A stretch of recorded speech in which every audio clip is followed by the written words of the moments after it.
America में Trump सत्ता संभाल चुके हैं, एक हफ्ता भी बीत चुका है, लेकिन रूस यूक्रेन के युद्ध विराम उन दोनों के बीच नहीं हो सका। युद्ध विराम की आशंका की वजह से युद्ध ने और तेज रफ्तार पकड़ ली है, क्योंकि पुतिन चाहते हैं कि युद्ध विराम पर बातचीत से पहले यूक्रेन का एक बहुत बड़ा इलाका उनके कब्जे में हो। तो वही यूरोप और अमेरिका की बढ़ती दूरी ने भी जंग की आग को और तेज कर दिया है। यूरोप अब यूक्रेन की मदद कर रहा है और यूक्रेन लगातार रूस में बारूद बरसा रहा है। ज़ेलेंस्की को लग रहा है कि युद्ध रुकवाने के लिए पुतिन ट्रंप की शर्तें मान leंगे और यही वजह है कि यूक्रेन ने युद्ध में अपनी पूरी ताकत झोंक दी है। उम्मीद तो थी कि यूक्रेन में धमाके नहीं होंगे, रूस में ऐसी आग नहीं होगी।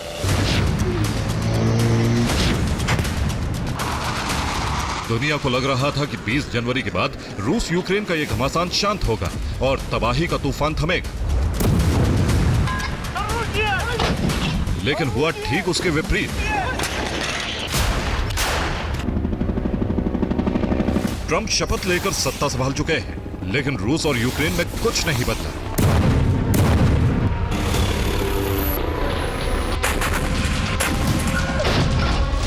अगर बदला है तो वो है युद्ध की रफ्तार, जो पहले से बहुत तेज हो चुकी है।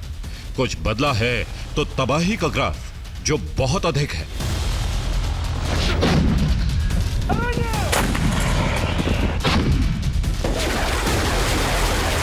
ट्रंप सरकार के 7 दिन पूरे हो चुके हैं, लेकिन इन 7 दिनों में रूस यूक्रेन के बीच जो बारूदी संग्राम हुआ है, वो अब तक युद्ध का सबसे विध्वंसक फेज माना जा रहा है।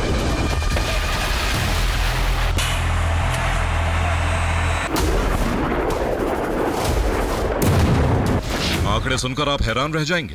एक हफ्ते में रूस 1250 बम से यूक्रेन को दहला चुका है। 7 दिनों में ही रूस 750 ड्रोन हमले कर चुका है, यानी हर दिन करीब 180 बम और 107 ड्रोन से हमले हो रहे हैं।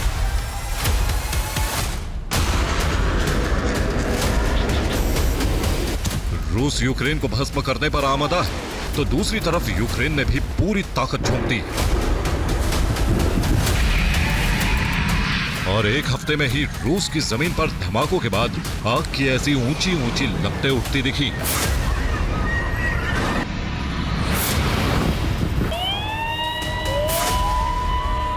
छब्बीस जनवरी को भी यूक्रेन के हमले जारी रहे। रेजान ऑयल रिफाइनरी पर फिर ड्रोन से हमला किया गया, तो वहीं ओयोल में रूस के एक हथियार गोदाम को भस्म कर दिया गया। इन हमलों में लाखों टन तेल जल रहा है, तो वहीं ड्रोन का बहुत बड़ा भंडार भस्म हो गया।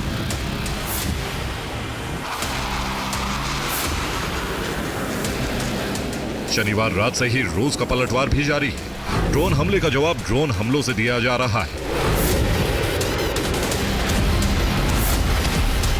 25 जनवरी से 26 जनवरी तक के बीच रूस ने ड्रोन से तूफानी हमला किया है।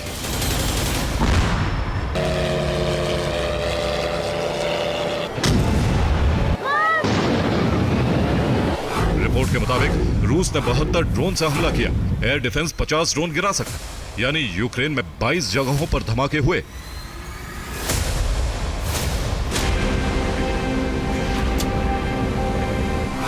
रूस के ड्रोन हमलों की वजह से सबसे बड़ी तबाही ज़ैपोरिज़िया में हुई। यहां रिहायशी इलाकों में ड्रोन से धमाके हुए।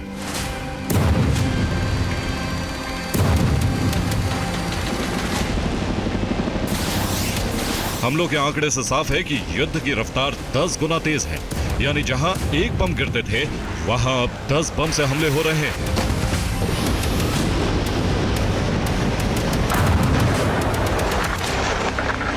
सात दिनों में रूस यूक्रेन पर 20 मिसाइलें दाग चुका है। यूक्रेन ने सिर्फ 2 मिसाइलों को गिराने का दावा किया है, यानी बाइडेन काल से भीषण जंग ट्रंप काल में शुरू हो चुकी है। ट्रंप ने चुनाव में युद्ध विराम करवाने का जो दावा किया था, वही इस युद्ध की रफ्तार को तेज करने वाला साबित हुआ है।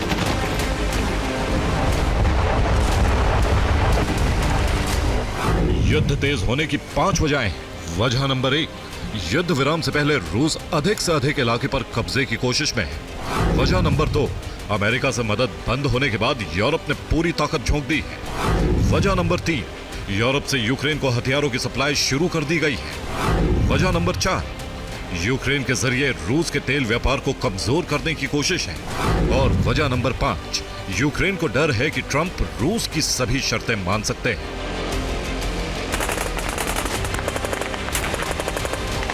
रूस यूक्रेन के बीच वार पलटवार के दौर में रविवार के 3 बड़े हमले आपको दिखाते हैं।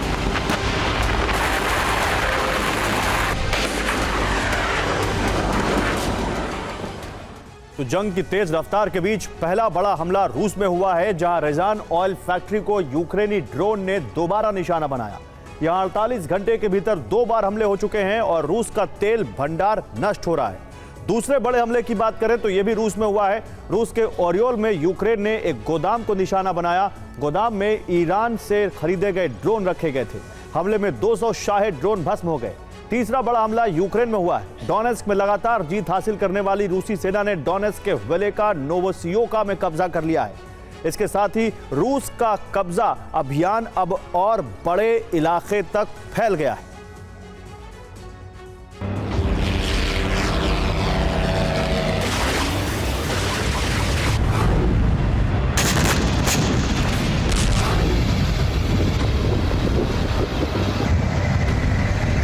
यूक्रेन ने रेजान ऑयल रिफाइनरी पर 48 घंटे के भीतर 2 बार हमले किए।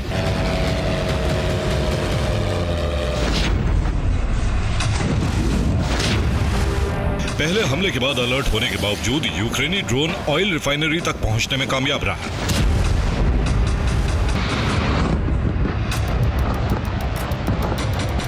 रेजान में लोगों ने 15 धमाकों की आवाज सुनी।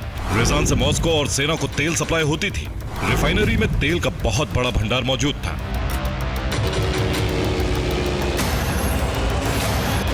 रेजान की सुरक्षा में तैनात एयर डिफेंस से 8 ड्रोन गिरा दिए गए।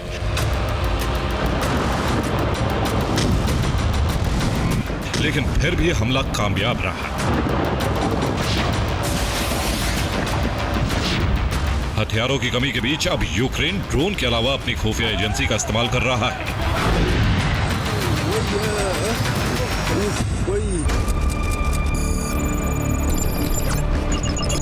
यूक्रेन के जासूस रूस में सीक्रेट तरीके से हमले कर रहे हैं। यूक्रेन के एक्सपर्ट रूस में साइबर हमले कर रहे हैं। सेना रूसी फौज पर गुरिल्ला प्रहार कर रही है।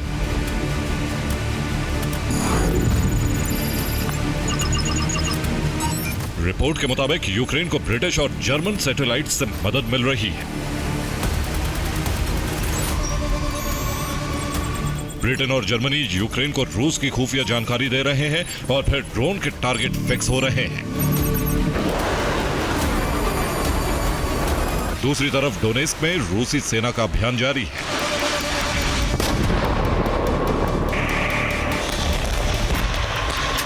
डोनेस्क में यूक्रेनी सेना सरेंडर कर रही है और रूसी फौज लगातार आगे बढ़ रही है।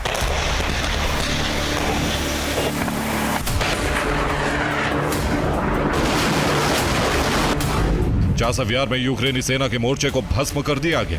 पोक्रोवस्क में भी यूक्रेनी सेना को सरेंडर करना पड़ा है। डोनेस्क में मौजूद हथियारों को जब्त कर लिया गया है। डोनेस्क में रूसी सेना की रणनीति कामयाब हो रही है, लेकिन कुर्स्क में रूस अब भी संघर्ष कर रहा है। हवाई हमलों के बावजूद यूक्रेनी सेना डटी हुई है और रूसी सेना पर पलटवार हो रहे हैं।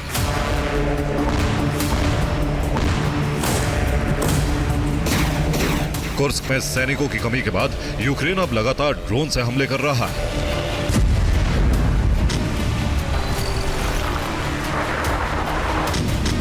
Bureau report, TV9, Bharatvarsh.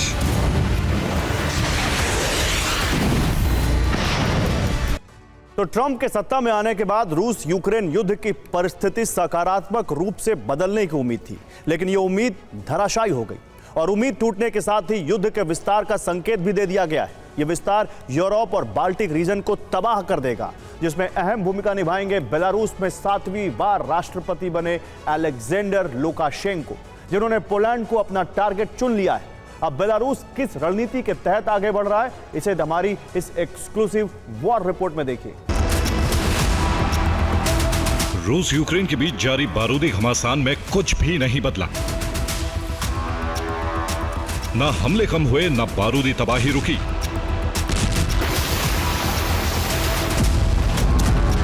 ना ही पोलैंड की जंग की तैयारी पर कोई असर पड़ा।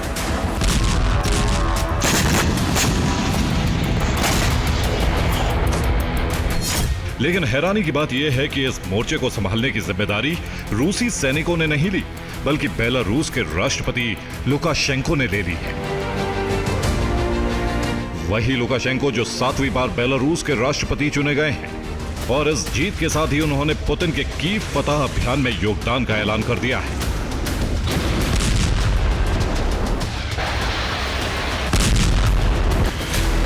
हालांकि लुकाशेंको के ऐलान में यूक्रेन का जिक्र नहीं हुआ है, लेकिन इस युद्ध में रूस की जीत को जरूरी बताकर चुनाव जीतने वाले लुकाशेंको ने पोलैंड का नाम जरूर ले लिया है, जिसका मतलब है कि युद्ध विस्तार में बेलारूस की भूमिका भौगोलिक रणनीति के लिहाज से अहम हो जाएगी।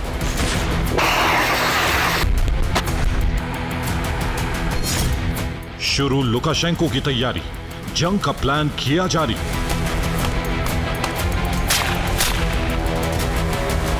दरअसल लुकाशेंको के युद्ध विस्तार कार्यक्रम की शुरुआत उनके चुनाव प्रचार के साथ हुई थी, जिसमें उन्होंने युद्ध काल में देश को खतरे में बताकर बेहतर तरीके से संभालने का दावा किया था, और जनता ने भी उन पर विश्वास किया। ठीक जीत के बाद उन्होंने अपने कार्यक्रम को विस्तार भी दे दिया, जिसमें यूरोपियन देशों को उन्होंने टारगेट बताया है, और इसकी वजह है यूरोप का बेलारूस की राजनीति में दखल देना।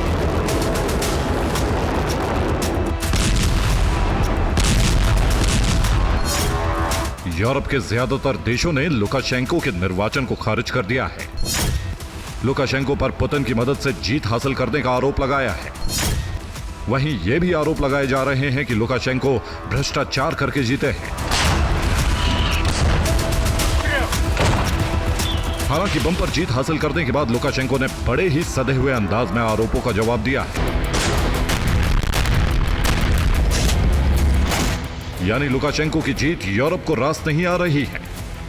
इसीलिए बेलारूस में 7वीं बार निर्वाचित लुकाशेंको ने युद्ध का मोर्चा खोलने का फैसला कर लिया है।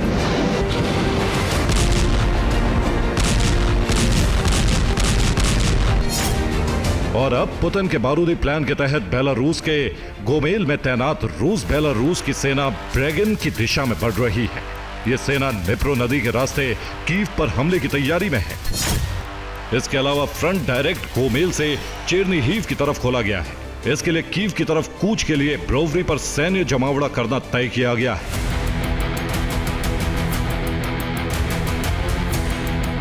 लेकिन यह ऑपरेशन सिर्फ कीव के रूस में विलय के लिए शुरू नहीं हुआ है, बल्कि इसका उद्देश्य है कीव फतह के बाद पोलैंड को टारगेट बनाना।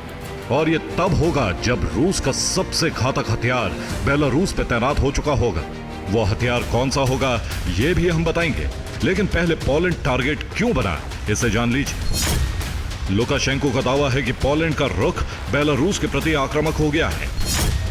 बेलारूस के दुश्मनों के लिए पोलैंड ट्रेनिंग प्रोग्राम चला रहा है। बेलारूस से युद्ध के लिए पोलैंड में तैनाती भी बढ़ाई जा रही है। इसके पीछे उद्देश्य बेलारूस के क्षेत्रों पर कब्जा करना है।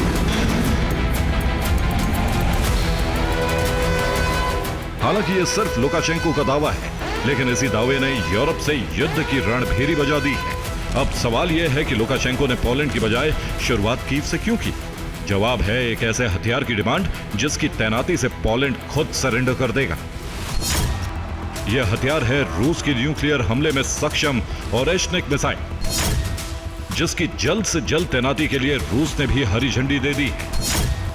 और इस तैनाती तक बेलारूस पोलैंड पर हमला नहीं करेगा, जबकि इस समय का इस्तेमाल मिशन कीव फतह में करेगा। हालांकि एक सवाल यह भी है कि युद्ध में बेलारूस की इतनी दिलचस्पी क्यों है? क्या बेलारूस की भौगोलिक स्थिति का इस्तेमाल पुतिन यूरोप के खिलाफ करना चाहते हैं? जवाब है हां, क्योंकि ऐसा ना होता तो पुतिन बेलारूस में अपनी घातक मिसाइल और न्यूक्लियर हथियारों की तैनाती कभी ना करते। तो दरअसल रूस के साथ मित्र बेलारूस अपनी 1239 किलोमीटर की सीमा साझा करता है, तो वही रूस का दुश्मन यूक्रेन की 1084 किलोमीटर सीमा बेलारूस से लगी है। और जिस पोलैंड पर लुकाशेंको ने हमले की तैयारी की है, उसकी 400 किलोमीटर जमीनी सीमा बेलारूस से लगी है। इसके अलावा यूक्रेन के मददगार लिथुआनिया की 680 किलोमीटर सीमा बेलारूस से लगती है, और लातविया भी 173 किलोमीटर की सीमा बेलारूस से साझा करता है। यानी बेलारूस युद्ध विस्तार की दशा में भौगोलिक रूप से रूस के लिए सबसे ज्यादा मददगार साबित होगा। यही वजह है कि रूस ने यहां 11 बेस पर अपनी परमाणु हमले में सक्षम मिसाइलें तैनात की हैं, जिनमें सबसे ज्यादा मिसाइल ब्राहिन में है। इसके अलावा चोजनिकी नौरोलिया बेस पर भी रूसी मिसाइलें तैनात हैं। बात मिखालिका बेस की हो, माजिर बेस की हो, बैब्रुस की हो, मैरिना होरका की हो, लुनिनेत्स बेस की हो, पिंस्क बेस की हो, बराना विची बेस की हो या फिर स्लोनिम बेस की हो, सभी घातक मिसाइलों से लैस हैं। अब अगर मिसाइल की ही बात करें तो अब तक पुतिन बेलारूस में RS-28 सरमत, इस्कंदर, ORT-21 तोचका और RT-2 PM-2 जैसी घातक न्यूक्लियर मिसाइल तैनात कर चुका है।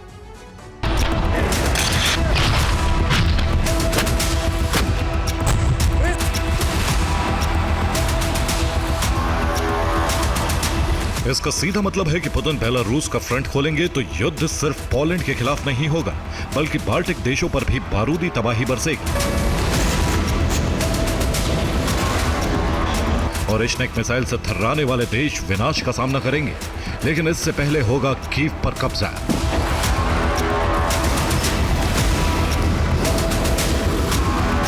जिसके बाद दूसरे सहयोगियों को भी इस युद्ध में शामिल किया जाएगा और इसमें अहम भूमिका निभाएगा चीन, जो ट्रंप से अदावत के मुहाने पर एक मजबूत शख्सियत है।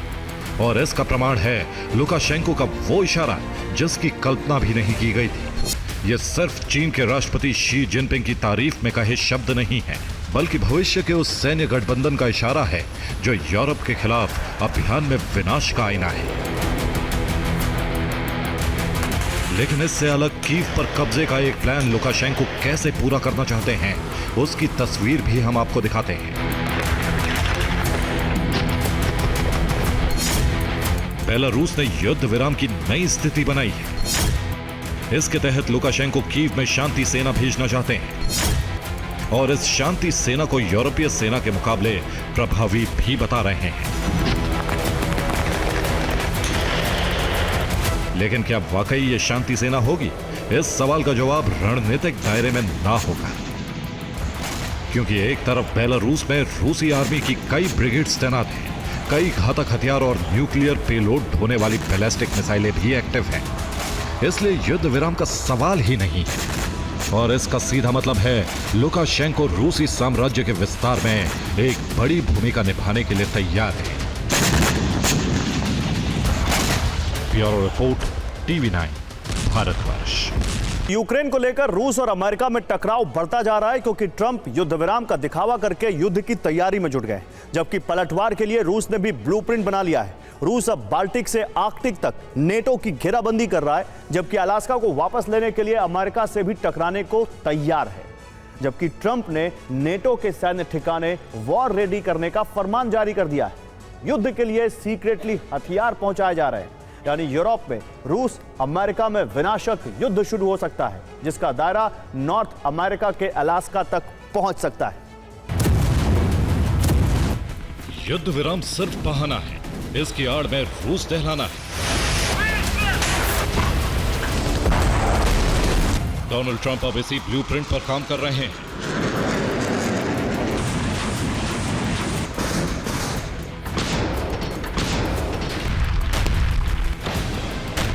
माना जा रहा है ट्रंप युद्ध विराम की कोशिश सिर्फ इसलिए कर रहे हैं जिससे रूस पर हमले की तैयारी का वक्त मिल जाए।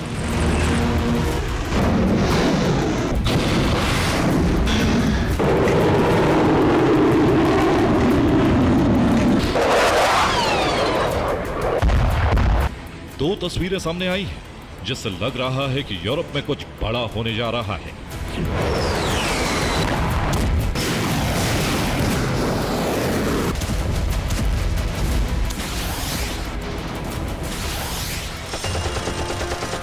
पहली तस्वीर, रूस से युद्ध की तैयारी। ये ग्रीस के रेलवे रूट की तस्वीरें हैं, जिससे रेल पर लदे मिलिट्री व्हीकल और टैंक किसी नाटो देश पहुंचाए जा रहे हैं। ग्रीस ने सबसे अहम अलेक्जेंड्रोपोलिस और आर्मेनिया रूट को 5 दिनों के लिए बंद कर दिया है। अब ग्रीस में लोगों को बस या फिर प्राइवेट ट्रांसपोर्ट का इस्तेमाल करना पड़ रहा है। बताया जा रहा है कि पूर्वी यूरोपीय देशों को अमेरिका बड़ी खेप भेज रहा है।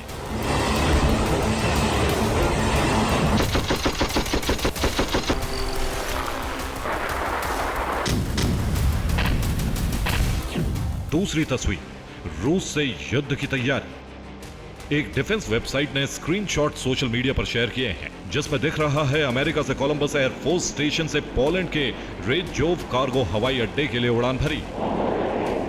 3 बोइंग कार्गो प्लेन रात में पोलैंड के हवाई अड्डे पर लैंड किए, जिसमें हाईटेक हथियारों की खेप बताई जा रही है।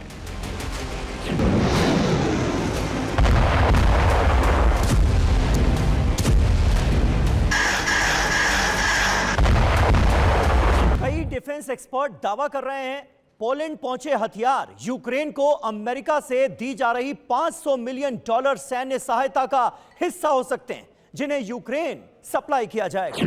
$500 बिलियन की सैन्य मदद को बाइडेन ने जारी किया था। ट्रंप शासन में इन हथियारों की सप्लाई बता रही है कि ट्रंप ने यूक्रेन की मदद रोकी नहीं है।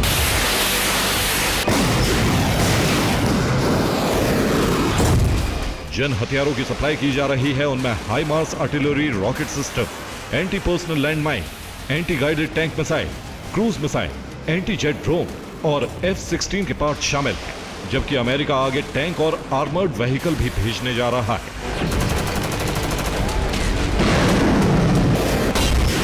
एक तरफ पोलैंड तक हथियार पहुंचाना, दूसरी तरफ ग्रीस रूट से पूर्वी यूरोप में हथियार पहुंचाकर अमेरिका रूस की घेराबंदी करना चाहता है, जिससे पुतिन के बाल्टिक मंसूबे को पूरा होने से रोका जा सके।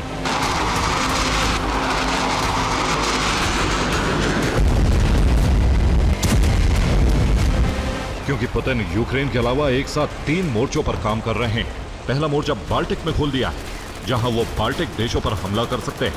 दूसरा मोर्चा नॉर्डिक देशों के खिलाफ खोल दिया है, इसीलिए आर्कटिक में अपने सैन्य ठिकाने वॉर रेडी कर दिए हैं। जबकि तीसरा मोर्चा अलास्का को वापस लेने के लिए खोल दिया है।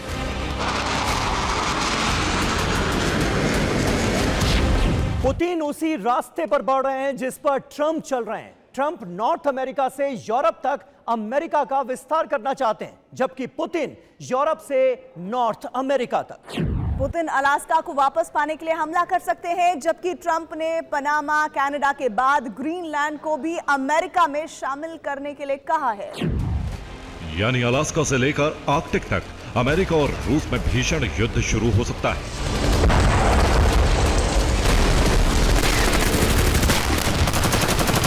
जबकि पुतिन के विस्तारवादी मंसूबे से बाल्टिक से लेकर गल्फ ऑफ नाटो तक बारूदी घमासान शुरू हो सकता है।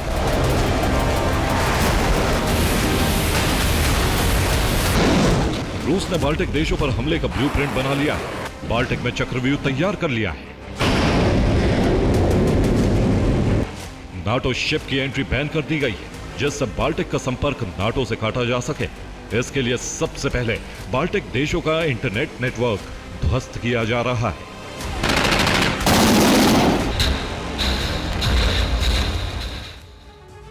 तो बाल्टिक देशों पर कब्जे के लिए पुतिन ने नया ब्लूप्रिंट बना लिया है। रूस ने कैलिनिनग्राड एटमी बेस वॉर रेडी कर दिया है। गॉटलैंड के पास समंदर में अंडर वाटर केबल विस्फोट से तबाह कर दी। यह केबल बाल्टिक सागर से होते हुए गॉटलैंड से लातविया तक पहुंच रही थी, जबकि इससे पहले स्वीडन से गॉटलैंड तक पहुंची थी। इन्हें ध्वस्त करने के लिए रूस ने पहला हमला गॉटलैंड के पास किया, जबकि दूसरा हमला स्वीडन के पास किया, जहां मौजूद वॉरशिप से मिसाइल अटैक किया गया। हमले से 50 मीटर गहराई पर मौजूद केबल का बड़ा हिस्सा ध्वस्त हो गया। हमले से लातविया का संचार नेटवर्क तबाह हो गया। हमले की जांच के लिए स्वीडन ने बोट भेजी थी, जिसके बाद स्वीडन ने दावा किया कि रूस के शिप से केबल तोड़ी गई। आगे भी रूस ऐसे हमले कर सकता है।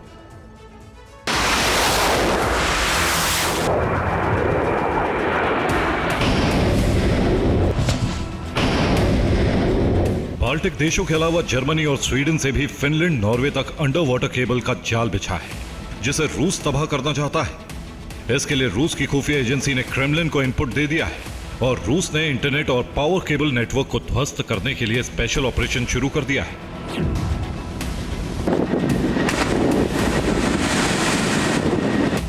लातविया से पहले फिनलैंड जाने वाली अंडर वाटर केबल भी नष्ट की थी। अब कहा जा रहा है कि लातविया तक पहुंचने वाली फाइबर ऑप्टिक केबल को ठीक करने में कई महीने लग सकते हैं। लातविया के प्रधानमंत्री एविका सिलीना ने कहा है, हमने केबल के निरीक्षण के लिए एक टीम बाल्टिक सागर में भेजी है। जिस जगह केबल क्षतिग्रस्त हुई उससे कुछ ही दूरी पर 2 रूसी शिप दिखाई दिए। ये जानबूझकर किया गया है, इससे बाल्टिक में हालात बिगड़ सकते हैं। यानी लातविया को अंदाजा हो गया है कि रूस से टकराव हो सकता है।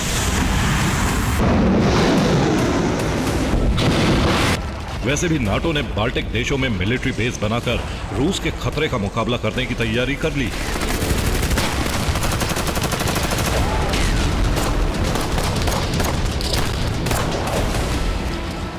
इस बीच रूस नाटो देशों की भी जासूसी कर रहा है, क्योंकि ब्रिटेन अजोज सागर में वॉरशिप तैनात कर रहा है। इसलिए रूस ने ब्रिटेन की जासूसी के लिए शिप भेजे हैं। अब ब्रिटेन ने कहा है कि रूसी जहाजों को जब्त कर सकता है। इससे रूस और ब्रिटेन में टकराव बढ़ने की आशंका है।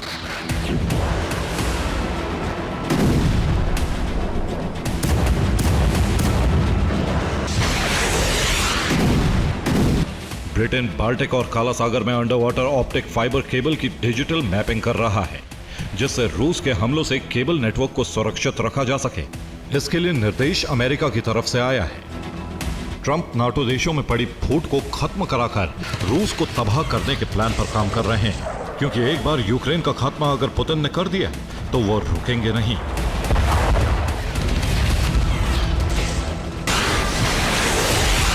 एक तरफ बाल्टिक देशों पर हमला कर सकते हैं, दूसरी तरफ अलास्का के लिए रूसी सैनिक कूच कर सकते हैं। Bureau report, TV9 भारतवंश। अब बात ट्रंप की करेंगे, जिन्होंने खाड़ी देशों के बीच हलचल पैदा कर दी है। नेतन्याहू के साथ मिलकर ट्रंप ने गाजा हड़पने का वो प्लान बनाया है जिसे नाम दिया है ऑपरेशन क्लीन। हालांकि इस प्लान का खुलासा TV9 भारतवर्ष ने बहुत पहले कर दिया था, लेकिन अब ट्रंप की मुहर से साफ है कि अरब में नए युद्ध की आहट तेज हो गई है।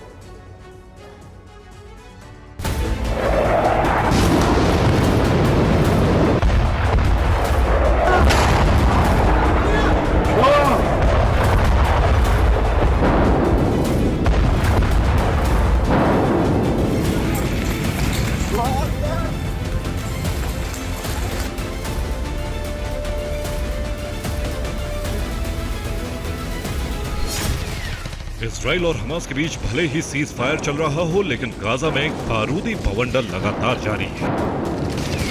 इतनी तबाही, इतनी चीख पुकार, इतना विध्वंस गाजा में हुआ कि पूरा का पूरा इलाका खंडर में तब्दील हो गया।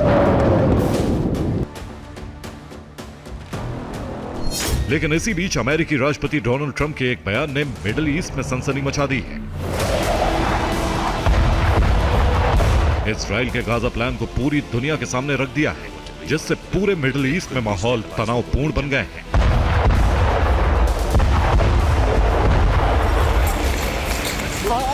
ट्रंप के उस बयान को आपको सुनाएंगे, पूरी कहानी आपको बताएंगे, लेकिन उससे पहले आपको बता दें कि डोनाल्ड ट्रंप ने अमेरिका से बाकी देशों को दी जाने वाली विदेशी सहायता पर रोक लगा दी है।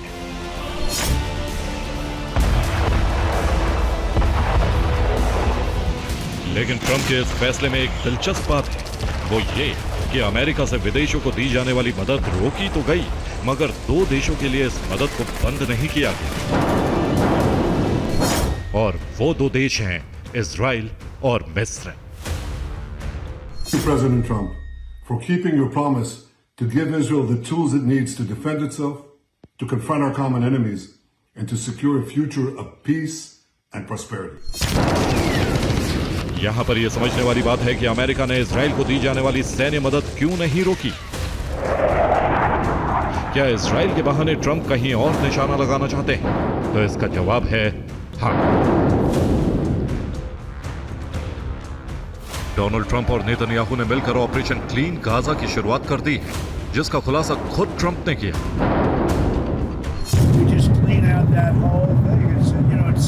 Over the centuries, that's many conflicts that side. It's literally a demolition site right now. Almost everything's demolished. सुना आपने ट्रंप क्या कह रहे हैं? ट्रंप का साफ कहना है कि गाजा को खाली कराकर वहां के लोगों को मिस्र और जॉर्डन में बसाया जाएगा, जिसका ब्लूप्रिंट साल भर पहले ही तैयार हो गया था, जिसके मुताबिक गाजा के 23 लाख लोगों को मिस्र और जॉर्डन में बसाया जाएगा। लोगों को राफा बॉर्डर से मिस्र भेजा जाएगा और फिर मिस्र के सिनाई में 10 टेंट सिटी बनेंगी, जिसका कुल 4 से 6 अरब रुपए का खर्च आएगा। दरअसल ये प्लान नेतन्याहू का है, जिसको ट्रंप ने आगे बढ़ाने का फैसला किया है। गाजा में हुए विनाश के बाद फिलिस्तीनियों को पड़ोसी देशों में बसाने का प्रस्ताव। ये खबर 25 अक्टूबर 2023 को TV9 भारतवर्ष द्वारा रिपोर्ट की गई थी, जिसमें कुछ टॉप सीक्रेट दस्तावेजों के हवाले से इजराइल के गाजा प्लान के अंतिम चरण की जानकारी दी गई थी। राफा क्रॉसिंग यानी दक्षिण इजराइल के पास राफा क्रॉसिंग को पार करके वो इजिप्ट में चले जाएंगे। इजराइल अपने पैसे से इन 23 लाख लोगों के लिए घर खरीद कर इजिप्ट में प्रोवाइड कराएगा। गाजा में दशकों से चले आ रहे संघर्षों और 7 अक्टूबर 2023 को इजराइल पर हमास के नरसंहार के बाद जारी इजरायली बमबारी से गाजा पूरी तरह से तबाह हो चुका है।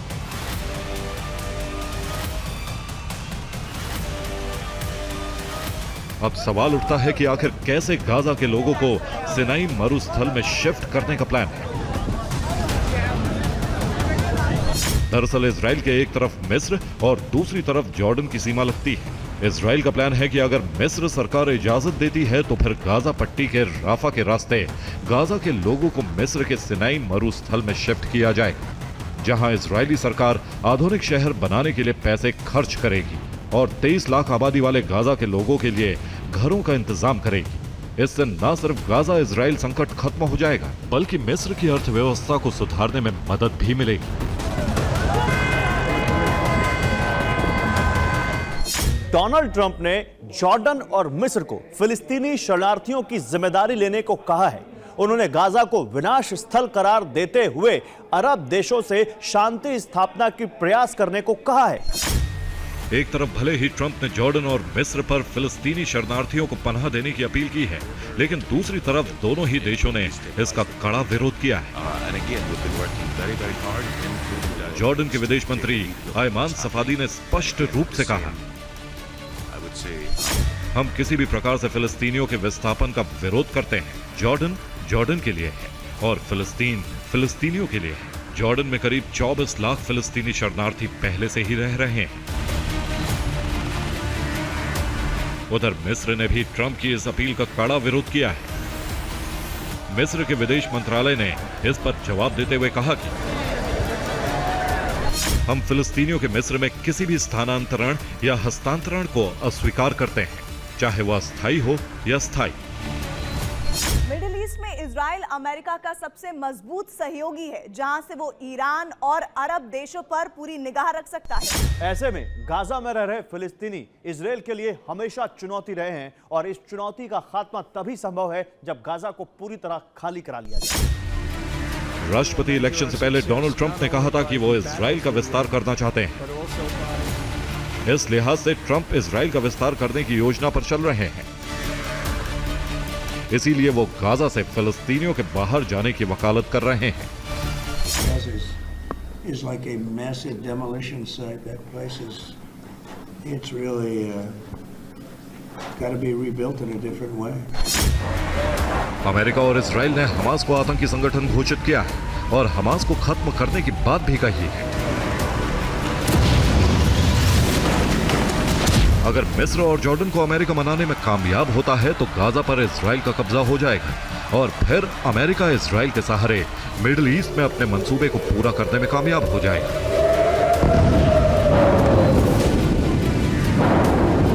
Bureau report, TV9 Bharatvarsh. और रूस के खिलाफ युद्ध में यूक्रेन की राह दिनों दिन मुश्किल हो रही है। एक तरफ सैनिकों का संकट है तो दूसरी तरफ अमेरिका से मिलने वाली मदद भी बंद हो चुकी है। ट्रंप प्रशासन ने ज़ेलेंस्की को अब तक सबसे बड़ा झटका देते हुए सभी सहायता रोक दी है, यानी ज़ेलेंस्की के पास विकल्प अब बेहद सीमित बचे हैं। अब वो क्या करेंगे, युद्ध कैसे लड़ेंगे, आपको इस रिपोर्ट में दिखाते हैं।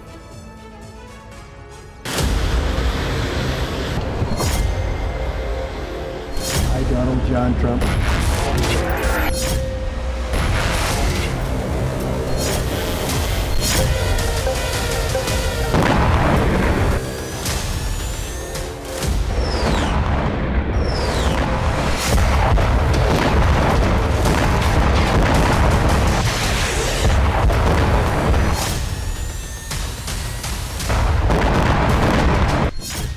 यूक्रेन के हालात विकट, हथियारों का संकट।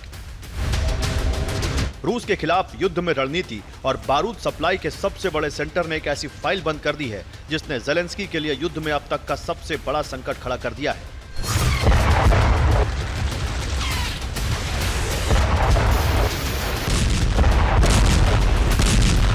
ये संकट है यूक्रेन को हर तरह की सप्लाई पर रोक।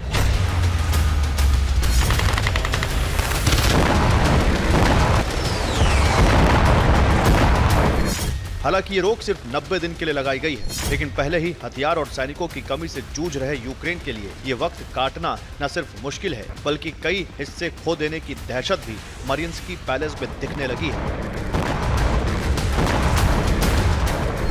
इसके अलावा ट्रंप की एक पॉलिसी ने एक और ऐसे संकट को जन्म दे दिया है जिससे निजात पाना जेलेंस्की के वश में नहीं है। दरअसल अमेरिका में विदेशी फंडिंग की समीक्षा शुरू कर दी गई है और इस समीक्षा के दौरान यूक्रेन को मिलने वाली सभी सहायता बंद कर दी गई है। सहायता पर लगे विराम से यूक्रेन में जारी सभी मानवीय परियोजनाएं बंद कर दी गई हैं। यहाँ तक कि USAID यानी संयुक्त राज्य अमेरिका अंतर्राष्ट्रीय विकास एजेंसी ने भी अपने काम रोक दिए हैं। यानी सिर्फ हथियारों की सप्लाई ही बंद नहीं हुई है, बल्कि यूक्रेन के लोगों के लिए जो काम मानवीय आधार पर हो रहे थे उन्हें भी रोक दिया गया है, जो जेलेंस्की के लिए ट्रंप प्रशासन से मिला बड़ा झटका है।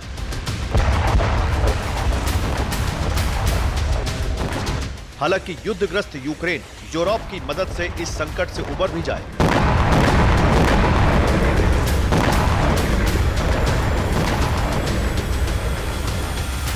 लेकिन दूसरा बड़ा झटका ट्रंप की इमिग्रेशन पॉलिसी ने दे दिया है, जिसके तहत यूक्रेन समेत कई देशों के प्रवासियों का प्रवेश कार्यक्रम रोक दिया गया है, जिसने जेलेंस्की की मुश्किलें बढ़ा दी हैं। अब सवाल यह है कि जेलेंस्की करें तो क्या? युद्ध के मोर्चे पर इसका जवाब देने की कोशिश हुई है।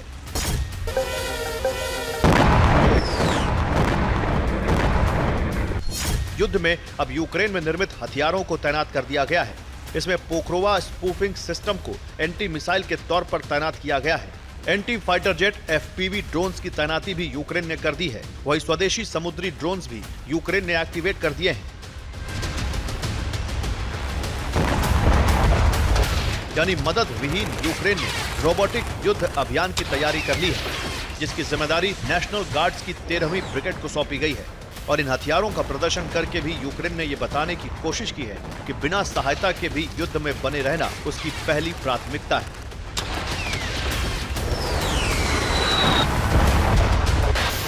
इसके अलावा दावा है कि रूस के हथियारों को भी यूक्रेनी इलेक्ट्रॉनिक सिस्टम प्रभावित कर रहे हैं, जिसमें 26 जनवरी को बेलगोरोद में हुए स्मार्ट बम से धमाके को भी यूक्रेन ने अपनी ताकत के तौर पर दिखाने की कोशिश की है। ये बम फैब 250 था जो रूस के बेलगोरोद में गिरा है। यानी यूक्रेन के लिए संकट जंग लड़ना नहीं है, बल्कि ट्रंप का यूक्रेन को लेकर बदला रुख है।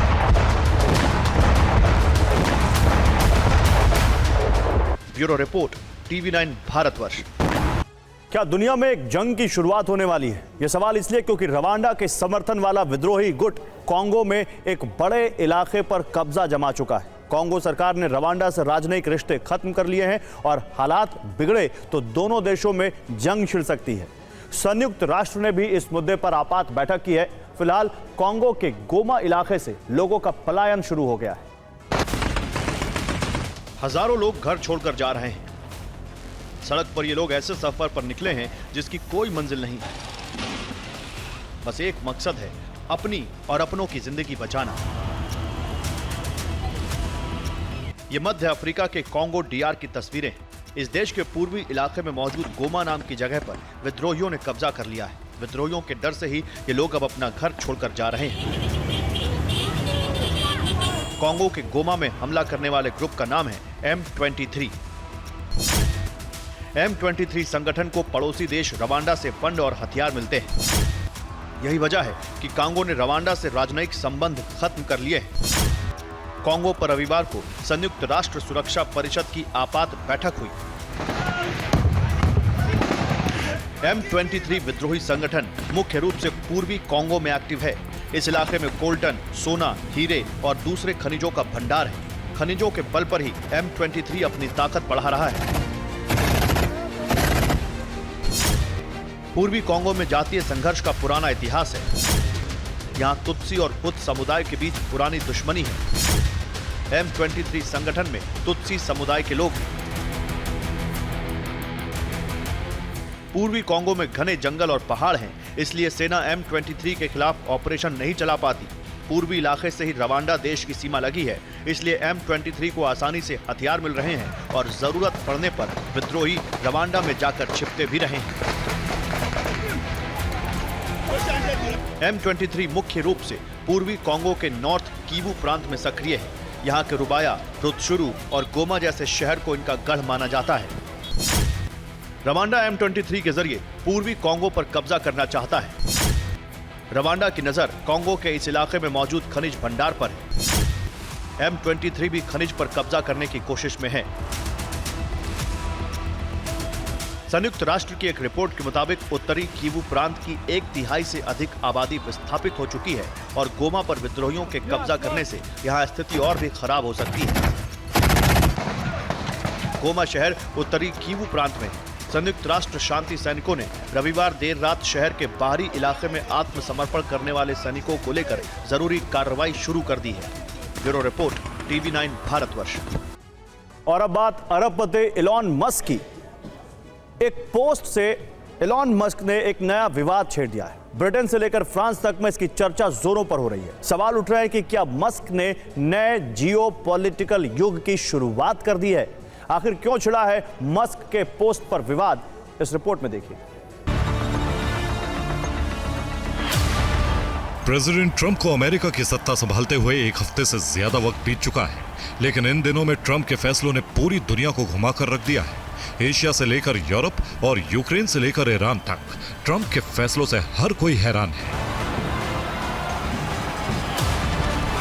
अमेरिकी राष्ट्रपति डोनाल्ड ट्रंप ने पहले एक कार्यकारी आदेश पर हस्ताक्षर किए, जिसमें मैक्सिको की खाड़ी का नाम बदलकर अमेरिका की खाड़ी करने की प्रक्रिया शुरू करने का आदेश जारी किया।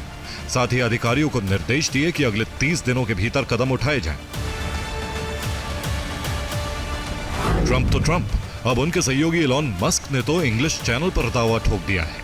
टेस्ला के CEO इलॉन मस्क ने सोशल मीडिया एक्स पर एक पोस्ट शेयर किया, जिसमें लिखा, इंग्लैंड और फ्रांस को अलग करने वाले चैनल का एक नया नाम।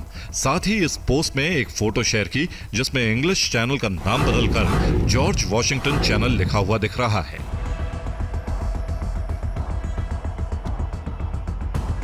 एलन मस्क ने 26 जनवरी को एक्स पर एक पोस्ट में इंग्लिश चैनल का नाम बदलकर जॉर्ज वॉशिंगटन चैनल करने का प्रस्ताव रखा। उनके इस प्रस्ताव के कारण एक नई बहस शुरू हो गई है। सवाल है कि क्या एलन मस्क एक नए जियोपॉलिटिकल युग की शुरुआत करना चाहते हैं?